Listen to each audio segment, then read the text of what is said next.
Assalamualaikum warahmatullahi wabarakatuh. Baiklah, di sini saya Ida Kholilah dengan NIM 190220016 perwakilan dari kelompok 1 kreativitas anak usia dini. Baiklah, kami dari kelompok 2 akan menampilkan presentasi kelompok kami dengan materi yaitu tentang teori-teori kreativitas. Sebelumnya, saya akan memperkenalkan anggota kelompok kami. Yang pertama, saya sendiri, Ida Kholilah dengan NIM 190220016. Yang kedua, Khofifah Indah dengan NIM 190220015. Yang ketiga, Alena Sonia Putri dengan NIM 190220002. Dan yang keempat, Lilis Eka Oktavia dengan NIM 190220022. Dan yang terakhir, Mutiara Nur Alifah dengan NIM 190220029.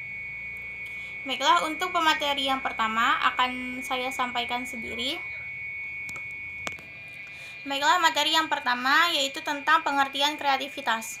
Kreativitas adalah suatu proses mental yang terbentuk dari suatu proses individu yang melahirkan suatu gagasan melalui proses atau metode untuk menghasilkan suatu hal yang berguna atau yang bermanfaat, suatu hal baru yang efektif dan bersifat imajinatif, fleksibel, dan diskontinuitas, di mana akan memiliki daya guna dalam berbagai bidang sebagai tujuan untuk pemecahan suatu masalah. Sekian, dan materi yang kedua akan disampaikan oleh saudari Lilis Eka Oktavia.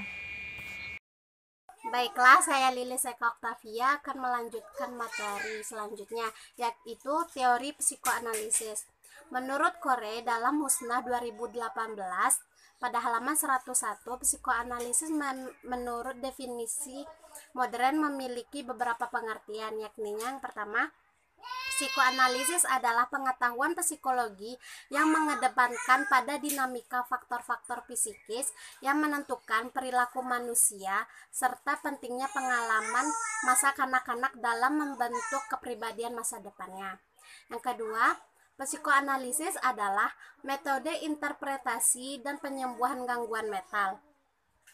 Yang ketiga, psikoanalisis adalah sebuah model perkembangan kepribadian filsafat tentang sifat manusia dan metode psikoterapi. Berbicara kreativitas, dalam halnya manusia makhluk ciptaan Tuhan yang dianugerahi berbagai kreativitas yang tanpa batas sehingga peranannya akan berdampak pada peradaban manusia itu sendiri. Kreativitas merupakan salah satu bentuk transfer karena melibatkan aplikasi pengetahuan dan keterampilan yang telah diketahui sebelumnya kepada situasi yang baru. Selama masa kehidupan anak, banyak orang yang berpengaruh terhadap perkembangan dan pendidikan anak. Mereka mempunyai peranan besar dalam terwujudnya potensi anak, terutama orang tua dan guru. Memupuk keunggulan berarti membantu anak berbakat mewujudkan kemampuan potensialnya. Demikian materi yang saya sampaikan. Lanjut kepada materi berikutnya yang akan disampaikan oleh Khofifah Indah. Kepada Khofifah, silahkan. Baiklah, saya Khofifah Indah NIM 19022015 akan melanjutkan materi yaitu teori Freud. Teori psikoanalisis dikembangkan oleh Sigmund Freud. Psikoanalisis dapat dipandang sebagai teknik, terapi, dan sebagai aliran psikologi. Sebagai aliran psikologi, banyak berbicara mengenai kepribadian, khususnya dari segi struktur, dinamika, dan perkembangannya. Psikoanalisis memiliki 3 penerapan. Yang pertama, suatu metode penelitian dari pikiran. Yang kedua, suatu ilmu pengetahuan tentang perilaku manusia. Yang ketiga, suatu perilaku terhadap penyakit psikologis atau emosional. Munandar dalam Zulkarnain 2016 halaman 147 mengatakan bahwa kreativitas merupakan kemampuan yang mencerminkan kelancaran, keluasan atau fleksibel, dan orisinalitas dalam berpikir, serta kemampuan untuk mengelaborasi atau mengembangkan, memperkaya, memperinci suatu gagasan, keterbukaan terhadap pengalaman baru, kemampuan untuk berpikir fleksibel, terbuka, menghargai berbagai pandangan orang lain sehingga memungkinkan untuk mendapatkan sesuatu yang baru dan keinginan untuk mendapatkan tantangan baru. Berpijak hal ini, Freud merupakan tokoh utama psikologi. Psikoanalisis mengkaji kepribadian manusia sebagai kepribadian seorang secara umum dapatlah dinyatakan tercermin melalui sikap, kecenderungan seseorang melihat sesuatu secara mental yang mengarah kepada perilaku yang ditujukan pada orang lain, ide, objek, dan kelompok tertentu untuk mengarahkan berkreatif. Sekian materi dari saya. Materi selanjutnya akan disampaikan oleh Mutiara. Kepada Mutiara dipersilahkan.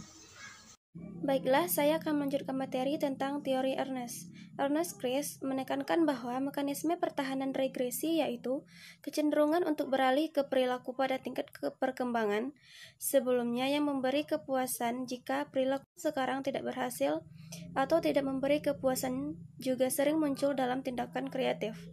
Jika seseorang mampu untuk melakukan regresi ke kerangka berpikir atau pola perilaku seperti anak, rintangan antara alam pikiran sadar dan tidak sadar menjadi berkurang dan bahan yang tidak disadari yang sering mengandung benih kreativitas dapat tembus ke alam kesadaran. Orang-orang kreatif menurut teori ini adalah mereka yang paling mampu memanggil bahan dari alam pikiran tidak sadar.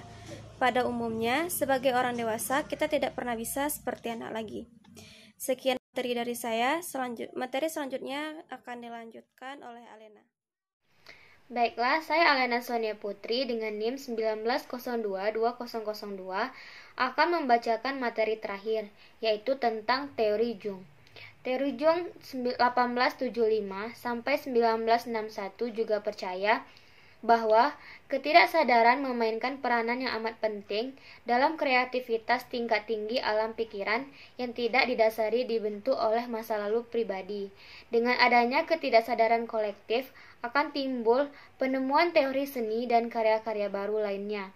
Penemuan teori seni dan karya-karya baru lainnya, proses inilah yang menyebabkan kelanjutan dan eksistensi. Terima kasih.